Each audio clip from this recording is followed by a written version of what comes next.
creating force and creating torque is a big part of it. You're generating force, you're stepping and loading up. You're bringing your hips and hands in conjunction. That's really the great equalizer, is the fact that you have momentum and you can bring hips and hands and roll your hips into it, low to high. And then the big part too, just like tackling, is bringing your feet with you, replacing your base, and still keeping your feet right underneath your armpits, just like a tackle. Okay, and then the separation, after you created that torque, now you're going to either push-pull, right, down and away and clear them. I like to say put them in your pocket, or you're going to shrug and throw. You're going to shrug, you're creating that torque, you're getting that separation, and you're going to shrug him to the side first before you rip off or arm over and then get back lateral, clearing your hips from the blocker. Okay, and that transition, I just talked about lateral then vertical. When you rip through, it's normally a snatch, and when you arm over, it's usually a throw. When the ball's directly in your gap. Okay, so working it here. This is a cage. Okay, hips and hands, unloading, shooting low to high, tight elbows, thumbs up. Right, eyes under hands, regaining your base, getting that power foot in the ground, creating separation, and then you see the tight arm over right there to square back up, usually in the box.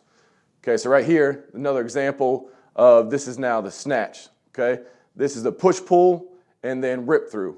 Okay, so if we're going to do a snatch, a push-pull, we're going to push-pull, we're going to push away, create separation, pull them back towards us, put them in our pocket, and rip through low to high.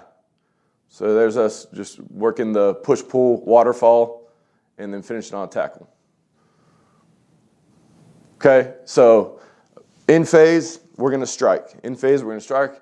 We're going to address the blocker with aggression and technical violence, being violent, but also being very precise and technical at the same time. The cage, talked about, it's a two-gap strike. Primarily when you're playing a two-gap defense or you're playing mint and there's a tight end in the core and there's an open C gap, you got to go hammer that gap and go be violent. Perimeter blocks when you can't go around a block, or when you're getting a puller at you and you got to go spill it. Times where you'll use the cage technique. Okay, so here we're going to have a progression. Okay, so we're not moving our feet, right? It's just our hips and our hands shooting out like this one right here, right? Going low to high, unlocking your hips, taking off like a 737, hands above eyes, getting that full lockout. See, we got this guy right here who's popping straight up. He's vertical. He needs to be out, not up. So we're hitting on the rise right here, creating that. Okay, at a 45-degree angle. If he drops his hands, he's falling down, creating that force, squeezing the glutes and activating the lats as well. Okay, so then we'll progress to this. So now, same thing. And then we'll go to punch timing. Okay, big part. So we were static, not moving our feet, right? We saw our target and our target wasn't moving. Now our target's moving. It's not static anymore. We work punch timing. A lot of guys need this work. Okay, so they can work on the timing of it. The timing mechanism of it's huge. When they get to about a yard, okay, they're going to throw, come out of their hips, and then we'll speed this up so they can work real game-like scenarios. Good right here, though. 45-degree angles, violent hands, tight elbows, thumbs up, hands above eyes, a good lockout, good timing. Okay, so now we'll bring the feet with us. Okay, so now we're standing up, we're on our feet, and then we'll progress to replacing that base, because I think it's important that your feet and your base are working in conjunction, okay, with your hips and your hands.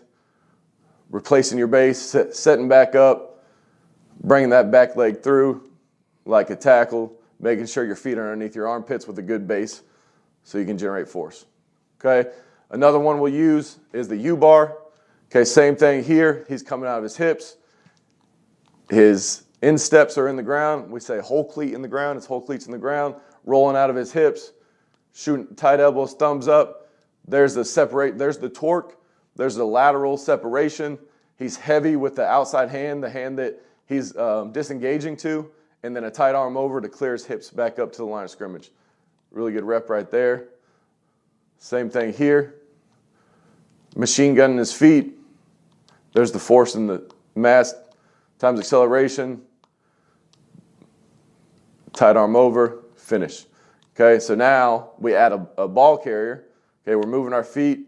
We're going to go shock it, cage it. Tight elbows, thumbs up. We add a ball carrier, so now you got to transition your eyes from back to blocker and then back to the back. Okay, so you got to be sound with your eyes, be disciplined with your eyes.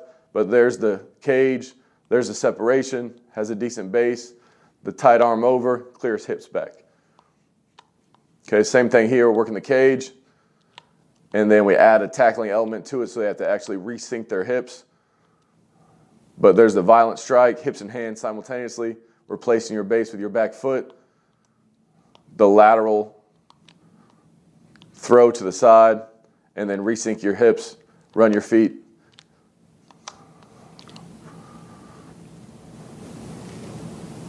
Okay, so that was the cage. Now half a man, we've got leverage in our gap, but you say they run outside zone and it's the B gap. So now we have leverage in our gap. We're going to maintain our outside leg and outside arm free. We're going to put our power foot in the ground, split his crotch, and then with our inside hand, we're going to shock the sternum. Okay, so right here, half a man. We'll work this as just an introduction. Everybody's going at the same time. Boom, there's half a man. Power foot in the ground. Tight elbow, okay, shocking the sternum, heavy with your inside hand. That's your power hand. This is your guide hand. This should be, this is too high right here, should be on the shoulder or on the bicep cuff. Maintaining leverage, setting the edge right there in the B gap, cutting the ball off.